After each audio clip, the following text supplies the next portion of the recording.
All right, let's get started with section 4. Here's the focus question. The Cold War completely transformed American life. Society was permanently militarized. The military industrial complex forged by World War II persisted and expanded.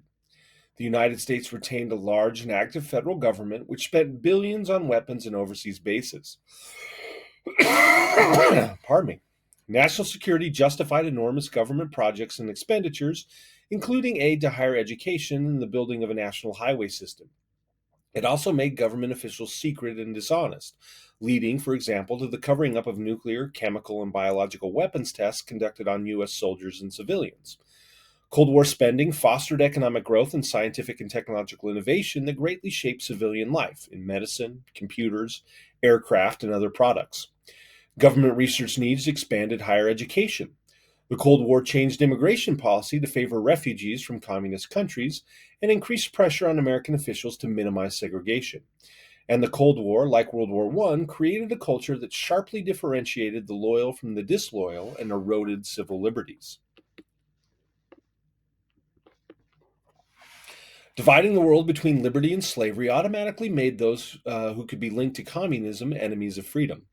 In 1947, Truman created a loyalty review system in which federal employees had to prove their devotion to America without knowing who was accusing them of disloyalty and on what basis.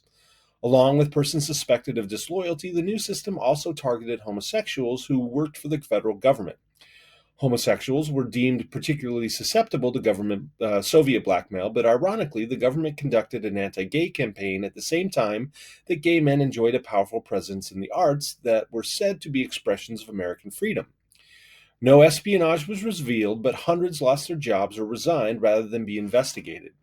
In 1947, the House Un-American Activities Committee, called HUAC, held hearings about communist influence in Hollywood. Celebrities and famous writers and directors were forced to appear before the committee or face punishment. Though some, like Ronald Reagan, alleged that the entertainment industry was rife with communism, others refused to testify, claiming that HUAC violated constitutional protections for free speech and political association. A group called the Hollywood 10 went to jail for contempt of Congress, and Hollywood blacklisted them and hundreds of others who were accused of communist sympathies or who refused to identify alleged communists.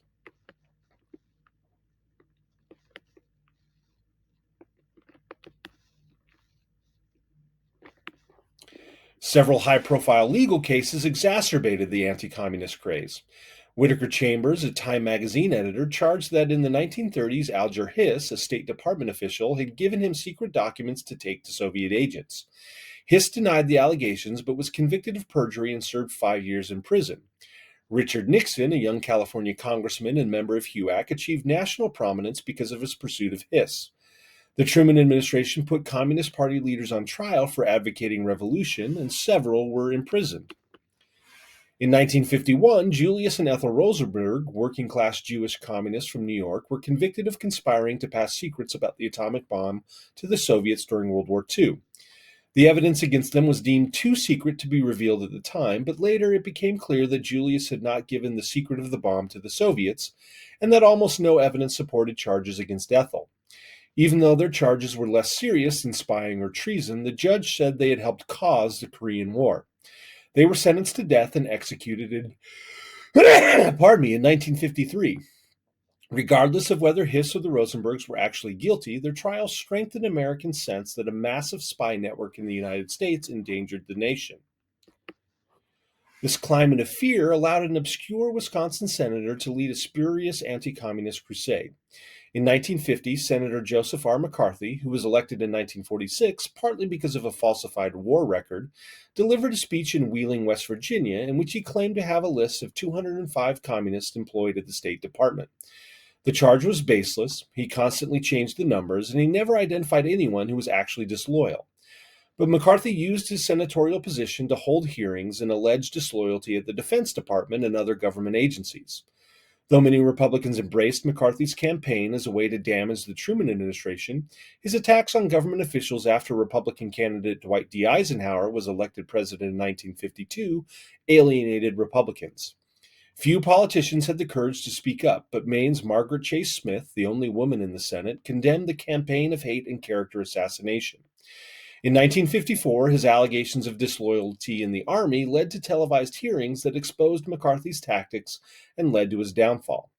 The Senate, with its Republican majority, condemned his actions, and though McCarthy died 3 years later, McCarthyism continued to be used to refer to the abuse of power in the name of anti-communism.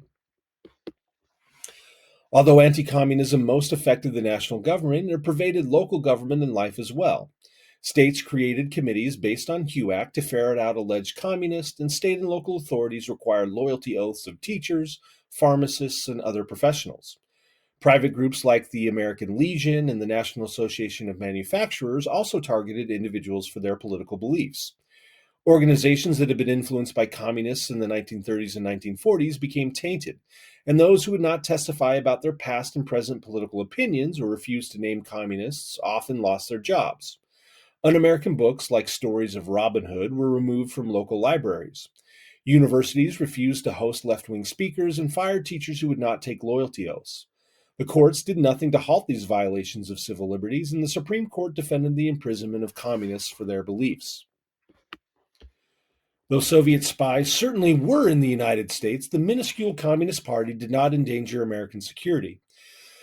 Most of those jailed or fired in the McCarthy era were guilty only of holding unpopular beliefs and engaging in lawful political activity. Anti-communism was a popular mass movement that had its uses. One basis was in ethnic groups with roots in Eastern Europe or Eastern European countries dominated by the Soviets, like the Polish, and among American Catholics who opposed communist hostility to religion. Government agencies, like the Federal Bureau of Investigation, led by J. Edgar Hoover, used anti-communism to increase their power. Anti-communism was also used for purely partisan political purposes. McCarthy and other anti-communist leaders seemed to criticize the legacy of Roosevelt and the New Deal more than they did Stalin and communism. Many Democrats embraced anti-communism to deflect Republican allegations of disloyalty. The Democrats excluded many on the left and the Popular Front who had helped organize support for New Deal policies. Anti-communism made conformity the new definition of loyalty. Any criticism of the status quo now appeared subversive.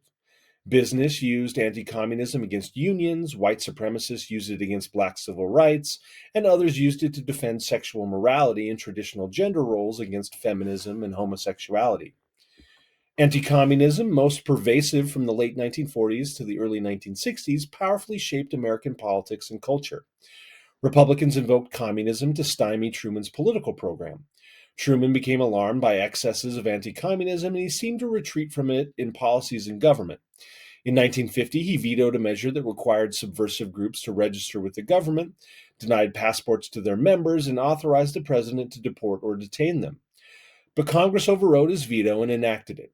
In 1952, a new immigration law, the McCarran-Walter Act, also passed over Truman's veto, which shot down Truman's proposals for immigration reform and allowed the deportation of communists, even if they were citizens. In 1954, the federal government's Operation Wetback resulted in the military deportation of about 1 million Mexican Americans alleged to be illegal aliens. Truman only barely expanded the coverage of Social Security, and instead of extending federal social welfare, private welfare prevailed. Union workers' contracts provided them with health insurance, wage increases that followed the cost of living, pensions, and paid vacation. But only workers in the unionized heavy industries enjoyed these benefits in America. In Europe, all workers received these benefits from the government. The non-unionized majority of the population did not receive these benefits, a situation that created increasing inequality among laboring Americans. Cold War politics presented a threat to Indian self-determination, as some politicians argued that American reservations mimicked socialist societies. This ushered in what was known as the Termination Era. Its signature legislation, House Resolution 108, called for abolishing the trust relationship between the federal government and Indian nations. Native American leaders responded by arguing that their understandings of freedom were rooted in self-determination and sovereignty over their ancestral homelands. Mobilizing in opposition to termination policy, the National Congress of American Indians called on the U.S. to instead provide economic aid to Indian reservations in the same way that it helped economically disadvantaged nations internationally. Though a few smaller tribes were terminated, NCAI protests garnered widespread support, and termination policy ended in the early 1960s. All political and social groups had to comply with anti-communism or be destroyed, and this severely damaged the labor and civil rights movements that had benefited from dedicated communist organizers. After the 1947 passage of the Taft-Hartley Act, which withdrew bargaining rights and legal protections from unions, whose leaders refused to swear that they were not communists, the CIO expelled left-wing unions with nearly 1 million members. Unions began to support Cold War U.S. foreign policies. Since left-wingers were often the most militant advocates of women's rights and civil rights, their expulsion left unions unable to respond to the civil rights movement and an economy that shifted from manufacturing to service work. The civil rights movement changed. While major civil rights groups at first protested Truman's loyalty program and criticized anti-communists for not defining racism as un-American, nearly all black leaders and civil rights organizations were pressured into joining the Anticommunist Crusade. Groups such as the Southern Conference for Human Welfare, that had united communists and non-communists in the struggle for both racial equality and social justice, disintegrated, leaving only legalistic groups such as the NAACP.